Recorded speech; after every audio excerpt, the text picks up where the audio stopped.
Hello everyone, this is lecture number 31।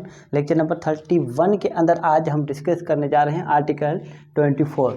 Article 24 हमारे पास deal करता है when facts not otherwise relevant become relevant.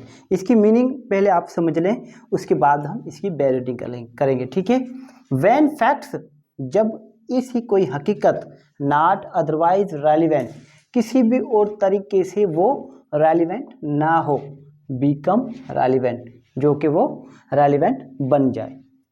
आ रही बात समझ में? बात समझ में आई आपको कि कोई ऐसी हकीकत वो किसी भी तरह किसी कोई फैक्ट्स से जुड़ी हुई नहीं है, मगर वो बाद में उनसे जुड़ी हुई मिले हमें। आ रही बात समझ में? या ऐसा समझिए, कोई भी ऐसी हकीकत जो किसी से रिलेटेड नहीं है मगर वो रिलेटेड बन जाए। आ रही बात समझ में? आइए इसकी बैरिटिंग देख लेते हैं। ये बेसिकली आर्टिकल 21, हमारे पास 24 सब आर्टिकल 1, आर्टिकल 24 सब article 1 basically called as plea of alibi. इसको आप अलीबी पढ़ें या फिर अलाइबी पढ़ें, लैटिन फ्रेज है हमारे पास plea of alibi. Words plea of alibi क्या होती है? ये हमारे पास अलाइबी जो वर्ड है इसका मकसद है एल्सवेयर, कि आप का कहीं और जगह पर होने के कोई प्रूफ मिले, उसको कहते हैं हम अलाइबी। मीन्स कि आप किसी और जगह पर हैं। फॉर एग्जांपल, कहीं पर कोई ऑफेंस हुआ, ए पर इल्ज़ाम है कि ए ने जो है हैदराबाद में ऑफेंस कमिट किया है, मगर ए उसी वक्त, उसी दिन और उसी टाइम पर वो अपनी एग्जिस्टेंस ही दिखा रहा है कराची में ऐसी जगह पर जहाँ पर वो उसका वहाँ रिकॉर्ड मिल जाए कि वो तो वहाँ पर कराची में मौजूद था। फॉर एग्जांपल, वो कराची से इस्लामाबाद ट्रेवल कर रहा था, तो फिर उसी टाइम के अंदर अगर उन पर वो इल्ज़ाम लगे और वो साबित कर जाए कि उस वक्त तो मैं कहीं और जगह पर मौजूद था, तो फिर ये क्या हो गया हमारे पास? Plea of अलाइबी। यहाँ तक बात क्लियर है? Very very simple. आइए इसको देख लेते हम। Facts not otherwise relevant are relevant, ऐसी हकीकतें जो कि रेलिवेंट नहीं हैं, जो मिलती जुलती नहीं हैं, वो हमारे पास रेलिवेंट बन जाती हैं। कैसे? नंबर वन जो है सब आर्टिकल 1 जो है ये हमारे पास प्लिया ऑफ अलीबी है। नंबर 2 जो है वो प्लिया ऑफ अलीबी नहीं है। If they are inconsistent with any fact in issue are relevant fact, वो कब रेलिवेंट बन रहे हैं? उस वक्त बन रहे हैं जब वो इनकन्सिस्टेंट है। इनकन्सिस्टेंट मीन्स गैर मुशाबत। ठीक है, हमारे पास उसके अलावा गैर मुताबिकत, मतलब कोई ताल्लुक नहीं रख रहे। ठीक, वो जो है हमारे पास जो फैक्ट इन इशू है या फिर रेलिवेंट फैक्ट है, उनसे उनका कोई ताल्लुक नहीं है, मगर फिर भी वो रेलिवेंट बन रहा है। आ रही बात समझ में? नंबर 2 बात करता है, if by themselves are in connection with other facts they make the existence or non existence of any fact in issue are relevant fact highly provable or इम्प्रूवेबल।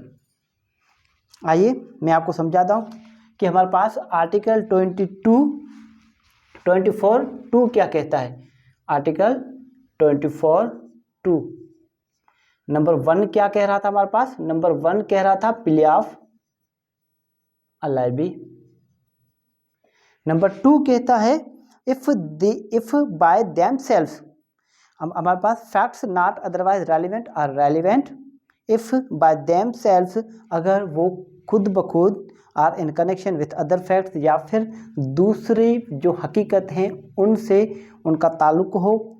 They make facts, they make the existence, जो कि वो किसी चीज़ की मौजूदगी दिखाए, are non existence हमारे पास, या फिर उनकी गैर मौजूदगी दिखाए या उनका होना ना दिखाए, of any fact in issue, कोई फैक्ट इन इशू से रिलेटेड या फिर रेलिवेंट फैक्ट से related, highly provable or इम्प्रूवेबल।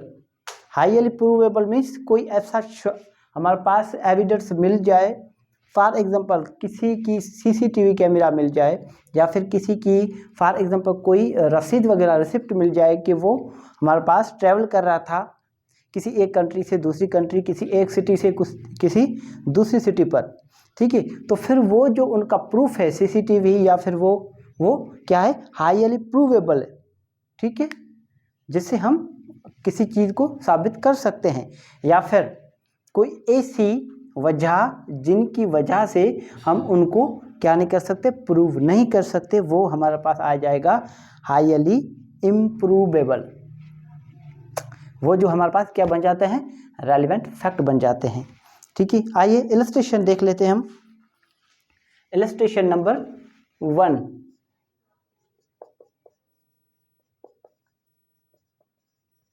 Illustration ए देखते हैं।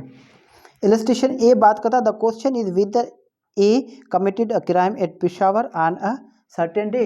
अब सवाल ये है कि क्या ए ने कोई क्राइम कमिट किया है, कहाँ पर, पेशावर में।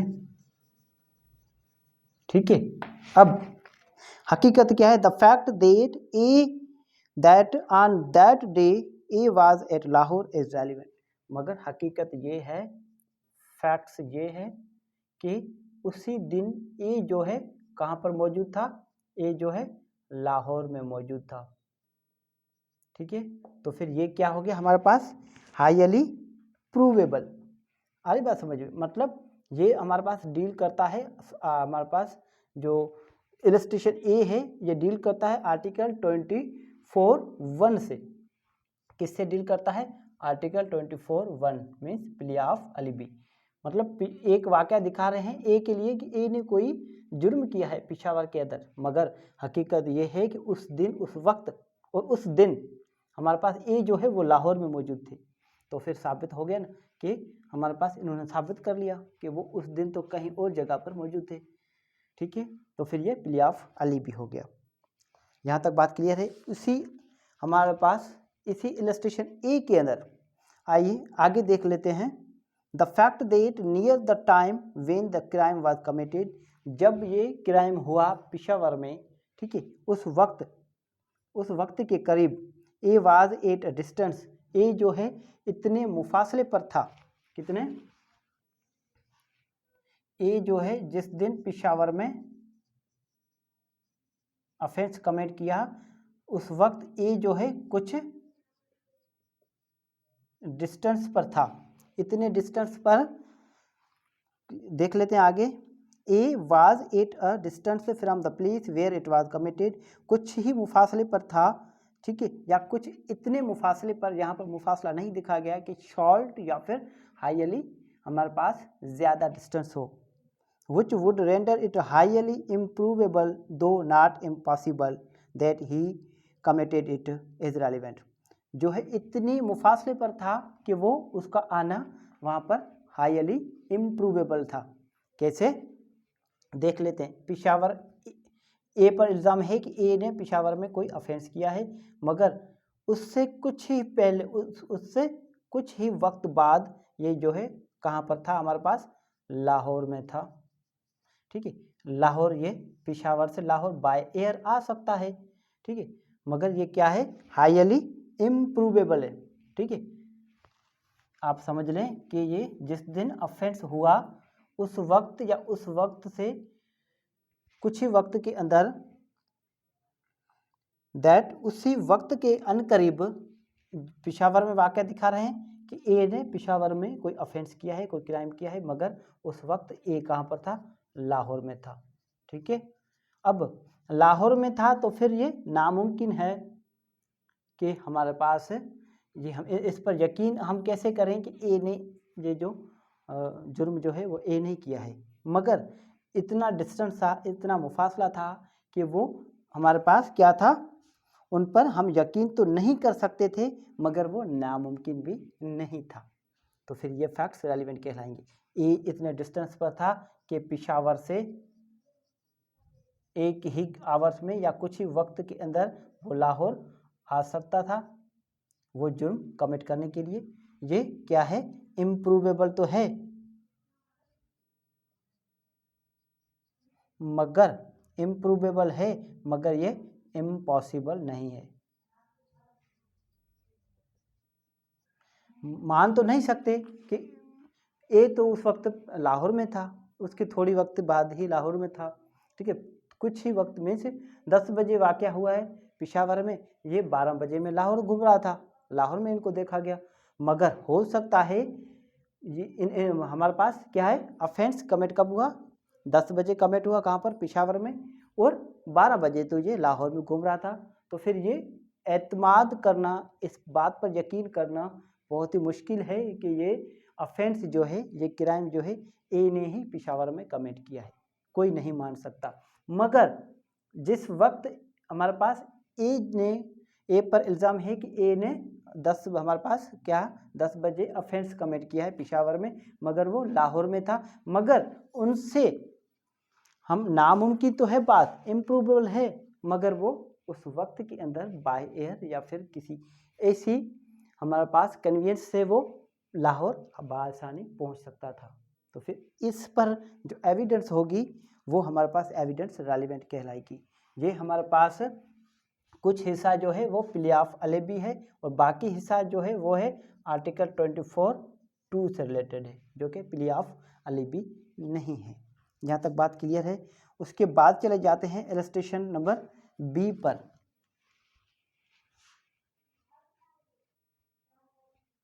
इलस्ट्रेशन बी बात करता है, the question is whether A committed a crime. सवाल यह है कि क्या ए ने कोई ऑफेंस किया है, ए ने कोई जुर्म किया है। इलस्ट्रेशन बी, क्वेश्चन ये है कि क्या ए ने कोई जुर्म किया है। अब the circumstances are such that the crime must have been committed either by A B C or D. हालात इससे पैदा हो गए कि ऑफेंस जो है, ये क्राइम जो है किसने कमिट किया है, ए ने किया है, या फिर बी ने किया है, या फिर सी ने किया है, या फिर डी ने किया है। मतलब 4 मुल्जिम पर यह साबित हो गया है कि इन चारों में से किसी ने ऑफेंस किया है। अब यहाँ बात आ रही है कि किसी ने किया है, मतलब चारों ने नहीं, चारों में से किसी ने किया है। आइए आगे देख लेते हैं। Every fact which shows that the crime would have been committed by no one else। ठीक है, अब हर एक हकीकत, हर एक फैक्ट ये शो कर रहा है कि इन चारों में से किसी ने भी कोई ऑफेंस कमिट नहीं किया, मतलब इन चारों में से किसी ने किया है। मतलब ऐसी गवाही मिल गई हमें, ऐसे एविडेंस हमें मिल जाते हैं, ऐसी हकीकतें हमें मिल जाती हैं जिससे ये साबित हो जाता है कि इन चारों में से हमारे पास इन चारों के अलावा किसी और ने ऑफेंस कमिट नहीं किया, मतलब इन चारों में से ही किसी ने किया है। यहाँ तक बात क्लियर है। And that it was not committed by either B C or D is relevant. अब ये भी साबित हो जाए कि हमारे पास, ये भी साबित हो जाए, ये तो बात साबित हो गई कि हमारे पास बी सी डी और ए बी सी डी के अलावा किसी ने भी ऑफेंस कमिट नहीं किया, मतलब इन चारों में से किसी ने किया है।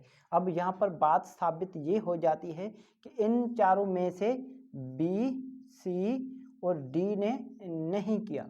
ठीक है, अब बी सी डी ने नहीं किया तो फिर किसने किया है, ए ने किया है। किसने किया है, ए ने ऑफेंस कमिट किया है, ये बात रेलिवेंट है। ठीक है, जब ये साबित हो जाए, ऐसी एविडेंस आ जाए कि ऑफेंस जो है ना बी ने किया है, ना ये ऑफेंस सी ने किया है, ना ये ऑफेंस डी ने किया है, तो जाहिर सी बात है चारों में से एक बचा, वो एक जो है ए है। अब ए मर गया, ए पर सजा आ जाएगी। ठीक है, यहाँ तक बात क्लियर है। ये बात आपको समझ में आ गई? अगर समझ में ना आई हो तो मैं एक बड़ा खूबसूरत एग्जाम्पल दे देता हूँ, मैंने अपना बनाया एग्जाम्पल। ठीक है, हमारे पास कोई प्रिजन है, जेल है, ठीक है, उसमें कैद करके रखते, हम कैदी लेकर आते हैं। ठीक है, किस किस को, ए को, बी को, सी को और डी को। इस कैद के अंदर हमारे पास कौन कौन मौजूद, पहले हमारे पास यहाँ पर ई मौजूद था इस जेल के अंदर, वहाँ पर कौन कौन आ गया, ए भी आ गया अंदर, बी भी आ गया, सी भी आ गया, डी भी आ गया। ठीक है, अब ई का अंदर मर्डर हो जाता है। क्या हो जाता है, ई का मर्डर हो जाता है, ई की डेड बॉडी मिलती है। अब कुछ एविडेंस हमें ये मिलते हैं, हमारे पास 4 ये मौजूद थे जेल के अंदर, इस शख्स की यहाँ पर मौत हुई है, तो जाहिर बात है इस चौदीवारी के अंदर सिर्फ 4 ही शख्स हैं, ABCD, इन चारों में से किसी ने इनको मारा है, या फिर चारों ने मिलकर मारा है, या फिर चारों में से 2 ने मिलकर मारा है, या फिर चारों में से 3 ने मिलकर मारा है, या फिर चारों में से किसी एक ने मारा है। अब आइए इन पर एविडेंस लीड करते हैं। एविडेंस हमारे पास लीड ये होती है कि CD जो है अलग कमरे में बंद था, ठीक है, जेल थी मगर पूरी अलग कमरे में बंद था और उसको चेन से बांधा हुआ था। वो उन पर ये हमारे पास ये एविडेंस से प्रूव हो गया कि ये इसने ऑफेंस ये कमिट कर ही नहीं सकता। और C जो है ये भी हमारे पास अलग रूम में कन्फाइन था और इनके पाँव में भी जंजीरें थी, वो भी वहाँ से हिलचुल नहीं सकता था, ठीक है। तो फिर D तो हमारे पास यहाँ से क्या हो गया, एग्जिट हो गया इस क्राइम से कि D ने नहीं किया, D को छोड़ो। C भी एग्जिट हो गया कि C ने भी ऑफेंस कमिट नहीं किया, C को भी छोड़ो। अब आ गए A और B। अब B की ऐसी एविडेंस आ जाती है कि B को तो बीमारी है, B तो पैरालाइज है, B को तो ऐसी बीमारी है कि वो तो बैठा हुआ शख्स है जो कि कभी उठ नहीं सकता या फिर कभी अपने हाथ पांव नहीं मार सकता। आ रही बात समझिए, मतलब इसको ऐसी किस्म की कोई बीमारी है जिसकी वजह से वो अपनी मूवमेंट नहीं कर सकता। तो फिर बी की फेवर में भी ऐसी एविडेंस आ गई और ये प्रूव हो गया कि बी कमिट ऑफेंस नहीं कर सकता। तो फिर अब बचा ए। अब जाहिर सी बात है ना डी ने किया, ना सी ने, ना बी ने, साबित हो चुका। आ रही बात समझ। अब ए बचा, तो फिर ऑफेंस किसने कमिट किया, ए ने ऑफेंस कमिट किया। जाहिर सी बात है अब ए ही अंदर है तो ए ने ही ऑफेंस कमिट किया। यहाँ तक बात क्लियर है, यहाँ तक आप नोट कर लें। आप हंस रही, अगर यहाँ तक क्लियर है तो उसके बाद हम आर्टिकल 25 पर चलते हैं। ये बेसिकली हमारे पास किसके बारे में डील कर रहा है, article 24 plea of alibi. Plea of alibi पर मैं अलग से एक लेक्चर्स बनाऊंगा जिसके अंदर मुकम्मल इंग्रेडिएंट्स, उनकी इम्पोर्टेंस, उनका स्कोप, उनका ऑब्जेक्ट, हर चीज़ अलग से मैं आपको इसको समझा दूंगा। मगर ये बेयर रीडिंग चल रही है, आपको सिर्फ समझ में आना चाहिए कि आर्टिकल 24 क्या है। आर्टिकल 24 ये तब हमारे पास काम आता है जब कोई ऑफेंस कमिट होता है और उस ऑफेंस कमिट होने के वक्त पर जिस शख्स पर वो इल्ज़ाम होता है वो शख्स वहाँ पर मौजूद ना हो, वो कहीं और जगह पर मौजूद हो और वो साबित कर ले अपनी एविडेंस से कि वो सीन ऑफ क्राइम पर मौजूद ही नहीं था, तो फिर वो हमारे पास प्ले ऑफ अलीबी है। यहाँ तक बात क्लियर है। अब चले जाते हैं हम आर्टिकल 25 पर। आर्टिकल 25 क्या बात करता है, आर्टिकल 25 बात करता है इंसूट्स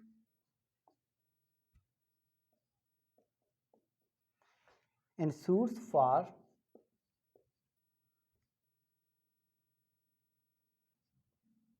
damages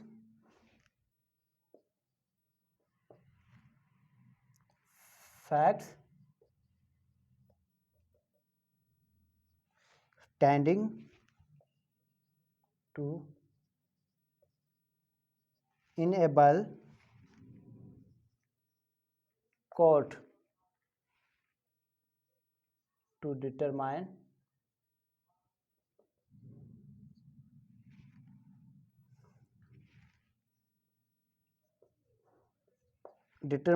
amount are relevant।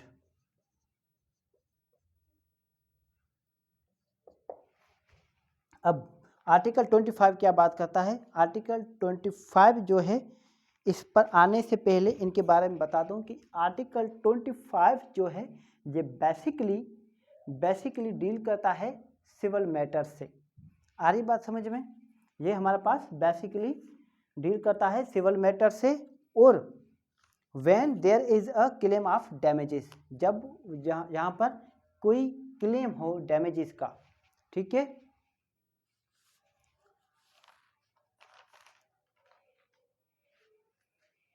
आइए इसकी स्टडी कर लेते हैं। इंश्योर्स फॉर डैमेजेस, रीडिंग कर लेते हैं। इंश्योर्स फॉर डैमेजेस, जब डैमेजेस का सूट हो, जाहिर बात है जब डैमेजेस की बात आ जाती है तो समझ लें कि ये सिविल नेचर का मैटर है।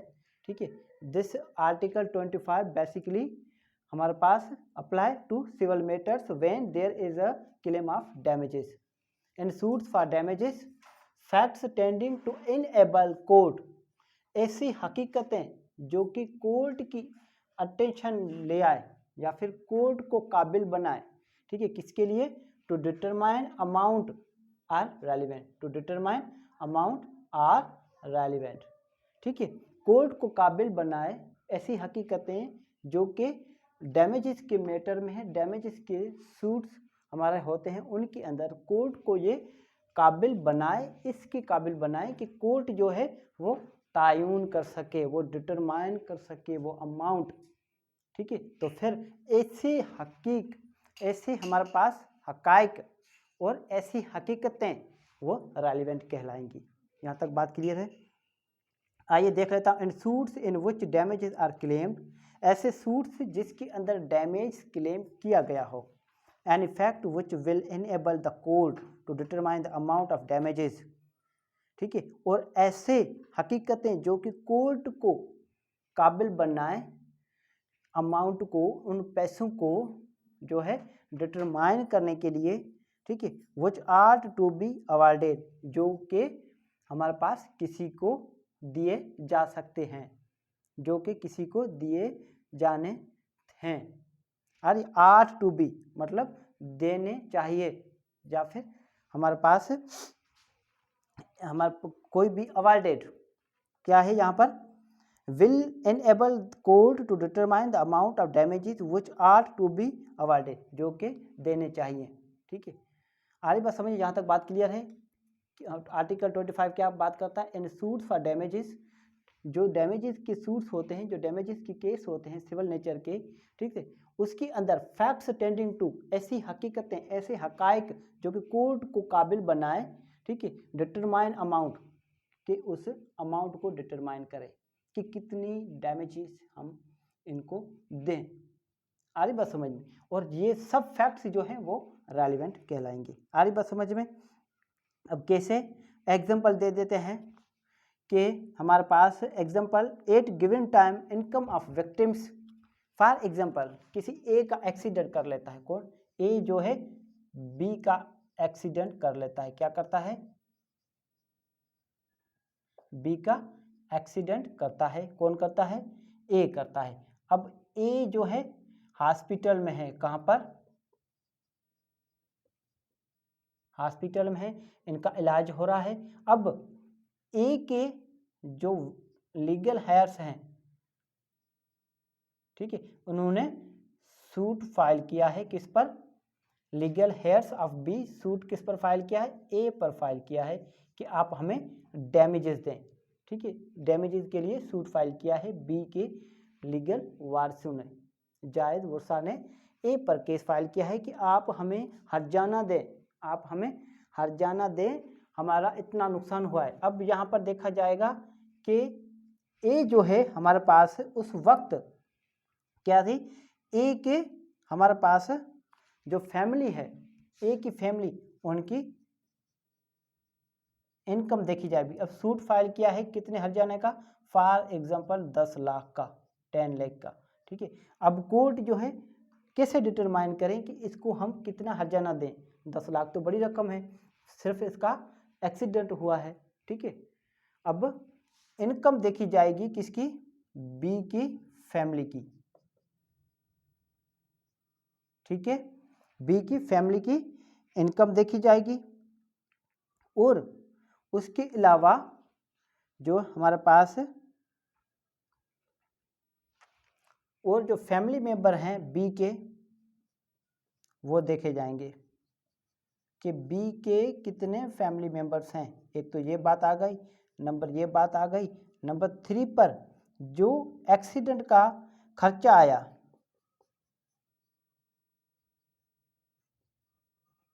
कि कितना खर्चा आया? फॉर एग्जांपल खर्चा आ गया 1 लाख रुपए।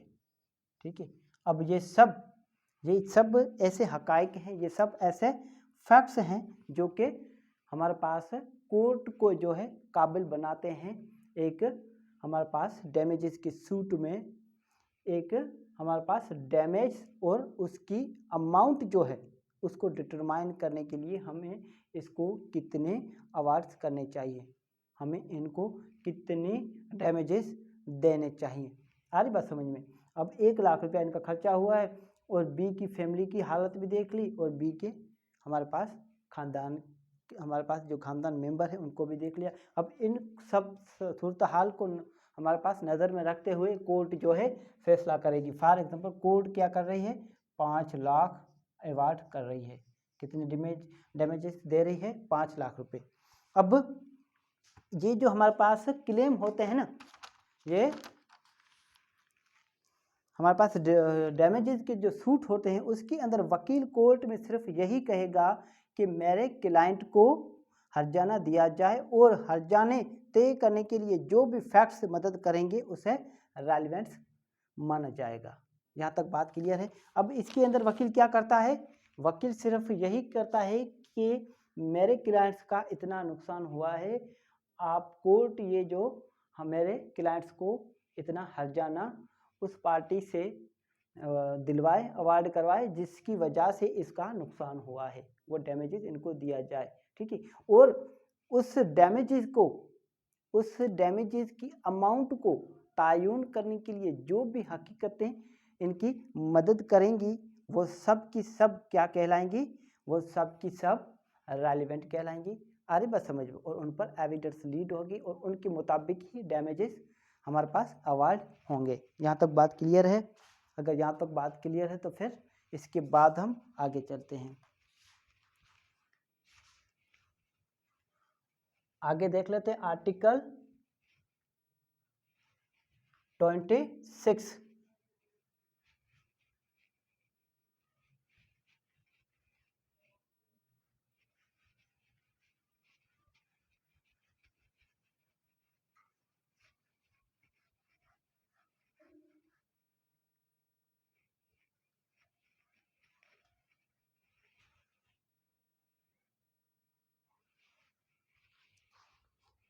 आइए देख लेते हैं आर्टिकल 26।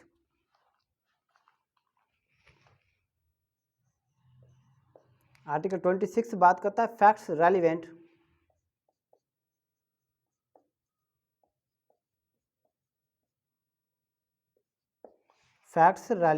when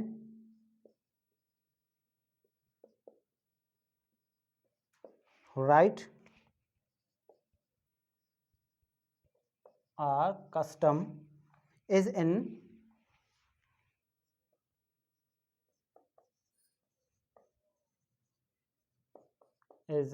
question. अब ऐसे हकीकत फैक्ट्स रेलिवेंट ऐसे हकाइक रेलिवेंट बन जाते हैं जब कोई राइट, जब कोई आपका हक और कस्टम या फिर कोई रवाज रीत रस्म इज इन क्वेश्चन, वो जो है सवाल के अंदर हो, उन पर सवाल या निशान हो। किस पर सवाल या निशान हो, आपके राइट पर या आपके रवाज के ऊपर, जब कोई सवाल या निशान हो। आइए देख लेते हैं। Where the question is as to existence of any right or custom. अब वेयर अ क्वेश्चन, जब कहीं पर कोई सवाल ये बन जाए, कहीं पर कोई सवाल ये उठ जाए कि किसी राइट, किसी हक या फिर कस्टम, ठीक है, कोई रवाज के एग्जिस्टेंस के लिए कि वेदर वो राइट एग्जिस्ट करता है या नहीं करता, क्या वो कस्टम एग्जिस्ट करता है या कस्टम एग्जिस्ट नहीं करता है। क्या है हमारे पास, किसकी बात चल रही है, राइट और कस्टम की, राइट और कस्टम की, किसकी, इसकी एग्जिस्टेंस से दोनों की, और दोनों की हमारे पास नॉन एग्जिस्टेंसी। ठीक है, नॉन एग्जिस्टेंसी और एग्जिस्टेंसी के आया, ये हमारे पास ये है, किसी का कोई राइट है या नहीं है। किसी का कोई रिवाज है या नहीं है, इन पर सवाल है हमारा। ठीक है, where the question is as, जब कोई सवाल बन जाए ऐसा, टू द एग्जिस्टेंस, किसी की मौजूदगी, of any right or custom, ठीक है, कि वो उनका राइट मौजूद है या नहीं, ठीक है, या फिर उनका रिवाज मौजूद है या नहीं। The following facts are relevant, तो फिर नीचे जो दिए गए हैं ए और बी, उनके अंदर जो भी हकीकतें हैं, जो भी हकाइक हैं, वो जो है रेलिवेंट मानी जाएंगी। आइए देख लेते हैं हम। ए बात करता है any transaction by which the right or custom in question was, कोई भी ऐसी ट्रांजैक्शन जिसके अंदर, ठीक है, which the right or custom is in question, जिनकी वजह से कोई हक या फिर कोई कस्टम जो है सवाल के अंदर आ जाए, ठीक है, वाज क्रिएटेड, कि क्या वो वाकई राइट बनाया गया है, क्या वो राइट वाकई एज अ कस्टम है, ठीक है, क्या वो कस्टम जो है वाकई बनाया गया है, ठीक है, क्लेम्ड, कि क्या वाकई कोई राइट क्लेम किया गया है, क्या किसी का दावा है उन पर, क्या कोई रिवाज जो है उन पर कोई दावा है, मॉडिफाइड, क्या कोई राइट के अंदर हमारे पास मॉडिफिकेशन आई है, ठीक है, मॉडिफिकेशन मीन्स तरमीम हुई है, या फिर किसी रिवाज के अंदर कोई तरमीम हुई है, ठीक है, रिकॉग्नाइज, या फिर किसी राइट को या फिर कस्टम को तस्लीम किया गया है, मान लिया गया है, असल्टेड, या फिर किसी राइट को इनकार किया गया है, या फिर किसी रिवाज को भी इनकार किया गया है। आर डिनाइड, ठीक है, असल्टेड मीन्स तस्लीम किया गया है, माना गया है, और डिनाइड मीन्स इनकार किया गया है। Or which was inconsistent with its existence, और ऐसी हकीकतें जो कि ये साबित कर लें कि उनकी मौजूदगी से ये क्या है, इनकंसिस्टेंट हैं, हमारे पास क्या रखते हैं, जो है was inconsistent with its existence, उनकी मौजूदगी से क्या रखते हैं, ये गैर मुशाबत रखते हैं, गैर मुताबिकत रखते हैं। अरे बस, तो फिर ये सब जो है फैक्ट्स या रेलिवेंट फैक्ट्स हैं। बी क्या बात करता है, particular instances in which the right or custom was claimed, ऐसे जो है हमारे पास मखसूस मिसालें ऐसी जिनके अंदर कोई राइट या कस्टम जो है वो दावा किया गया हो, या फिर उनको रिकॉग्नाइज किया गया, तस्लीम किया गया हो, या फिर एक्सरसाइज किया गया हो, मतलब किसी ने इस्तेमाल किया हो उनको, उन हक को और उन रिवाज को। Or in which its exercise was disputed, या फिर ऐसे हमारे पास मिसाल जिसके अंदर वो जो राइट था वो डिस्प्यूटेड था, ठीक है, इन which its exercise was disputed, उनको इस्तेमाल करना एक हमारे पास तकरार बना हुआ था। असल्टेड, या फिर किसी ने मान लिया था, आर डिपार्टेड फ्रॉम, या फिर किसी ने छोड़ दिया था, कोई राइट इस्तेमाल कर रहा था मगर उसने छोड़ दिए। अब ये हमारे पास बेसिकली क्या बात क्या करता है, ये तो मैंने आपको क्या बताया इनके बारे में, ये इनकी बेयर रीडिंग जो है वो मैंने बताई है। अब ये बात क्या है, जैसा कि कोई राइट है, ठीक है, फॉर एग्जांपल कोई ए है, ए जो है ये हमारे पास घर है, ठीक है, और ये भी घर है, और इन घर के बीच से और ये गांव है, फॉर एग्जांपल एक ये गांव है एक्स, एक वाई गांव है, इनके दरमियान ही कोई रास्ता जाता है डायरेक्ट, ठीक है, किसी और जगह पर, ये ए जो है हमेशा से ये इस्तेमाल कर रहा है, तो फिर ये इनका राइट है, और ये रिवाज है इस गांव का और इस गांव का कि इस रास्ते को ये इस्तेमाल करना है, ठीक है, आई बात समझ में। या फिर कोई ऐसा काम करना उन जो कम्युनिटी है उनका रिवाज था, तो फिर ये सब क्या है, ये हमारे पास रेलेवेंट फैक्ट्स हैं। जब कोई राइट जो है सवाल के अंदर आ जाए, जब किसी राइट पर, जब कभी आपके किसी हक पर कोई हमारे पास क्वेश्चन बने, या फिर आपके हक पर या फिर आपके रिवाज पर जब कोई क्वेश्चन बने, तो फिर आर्टिकल 26 पर एविडेंस लीड की जाएगी। यहाँ तक बात क्लियर है। अब क्वेश्चन क्रिएटेड मतलब कोई राइट बनाया गया है, या फिर क्लेम्ड मतलब वो दावा किया गया था, या फिर मॉडिफाइड मतलब आप किसी रास्ते से जा रहे थे हमेशा के लिए, मगर वो रास्ता आपने फॉर एग्जांपल ए पॉइंट से लेकर वाई पॉइंट तक रास्ता जाता था, मगर आपने किसी वक्त ए पॉइंट से लेकर आपने हमारे पास जेड पॉइंट तक रास्ता बना लिया। अब ये राइट आपने क्या कर दिया, ये मॉडिफाइड कर दिया। मॉडिफाइड कर दिया मतलब आपने यहाँ से ये रास्ता अपनाया, अब इस रास्ते पर आपका कोई हक नहीं है। यहाँ तक बात क्लियर है? ठीक है, आइए देख लेते हैं। या फिर ये जो रास्ता ए से लेकर जेड तक ये सब ने माना हुआ है, तस्लीम किया हुआ, असर्टेड किया है, तो या फिर किसी ने डिनाई किया है कि नहीं आप ए से लेकर डायरेक्ट जेड तक रास्ता आपको नहीं दिया जा सकता, तो फिर ये सब की सब हकीकतें, ये हकीकतें सब की सब क्या कहलाएंगी, रेलिवेंट कहलाएंगी। यहाँ तक बात क्लियर है? अब आइए मैं आपको एक इलस्ट्रेशन बता देता हूँ इसके अंदर एक ही इलस्ट्रेशन है।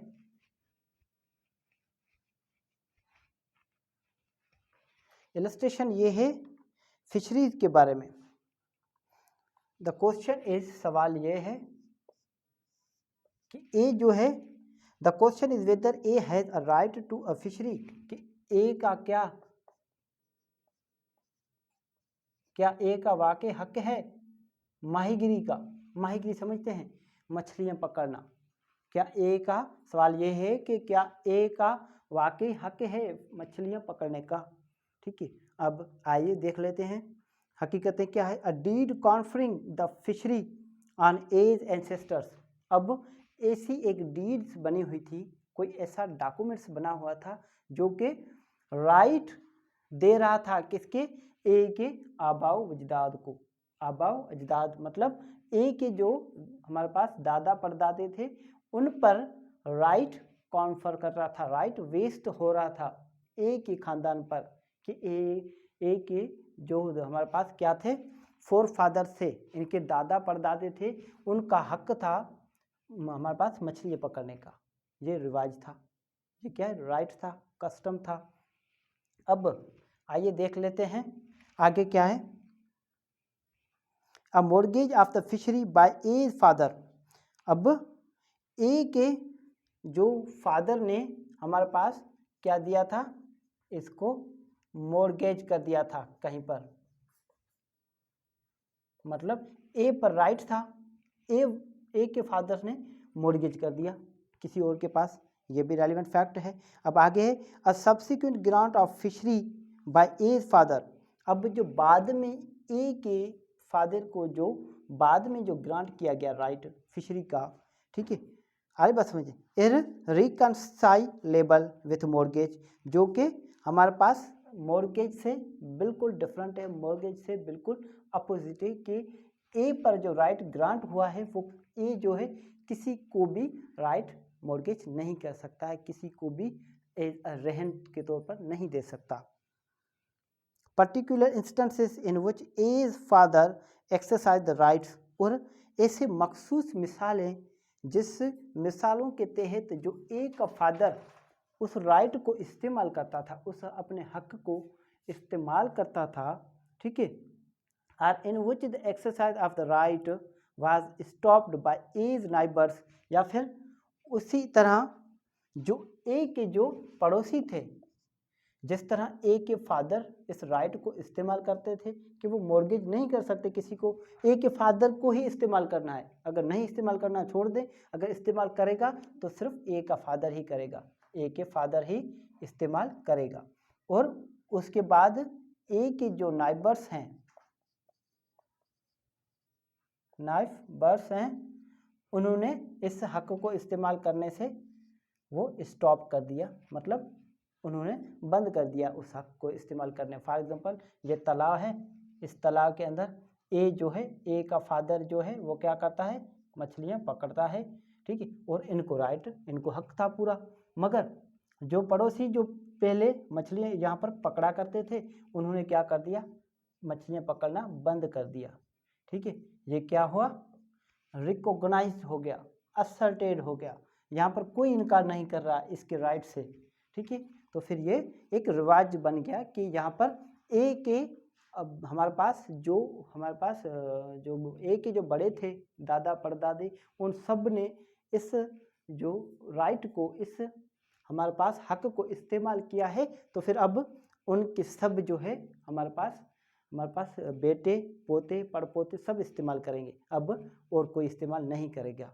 मतलब इन्होंने इनकार कर दिया इस्तेमाल करने से, या फिर इस्तेमाल करने से इन्होंने इस्तेमाल करना ही छोड़ दिया। ये राइट, जहाँ मछलियाँ पकड़ना है इन्होंने छोड़ दिया, तो फिर ये ऐसी हकीकतें सब क्या बन जाएगी, ये इनसे रेलिवेंट बन जाएंगी। मतलब इन पे हम शाहिदी दे सकते हैं, इस पर एविडेंस हम लीड करा सकते हैं। ठीक है, अगर ये क्वेश्चन कहीं पर बन जाए कि ए का यहाँ पर तो कोई हक नहीं है, मगर ये हकीकतें, ये जो सारी सूरत हाल है, ये जो सारे सर्कमटेंसेस हैं, ये सर्कमटेंसेस हमारे पास फेवर कर रहे हैं ए को, कि ए का राइट यहाँ पर बनता है। यहाँ तक बात क्लियर है। आर्टिकल हमारे पास 24 से लेकर 26 तक हमने डिस्कस किया है। इसके अंदर अगर किसी भी किस्म की कोई भी कन्फ्यूजन हो तो आप मुझसे ज़रूर पूछ सकते हैं।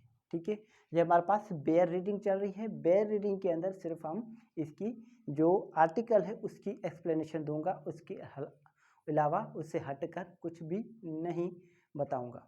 ठीक है, और बताना भी फजूल है, क्योंकि जब ब्रीफ में पढ़ेंगे हम एक एक आर्टिकल, एक एक टॉपिक, एक एक चैप्टर पर, तो फिर ब्रीफ में एक एक टॉपिक आ जाएगा। हर एक टॉपिक पर मैं एक ब्रीफ से लेक्चर बनाऊंगा। Thank you so much.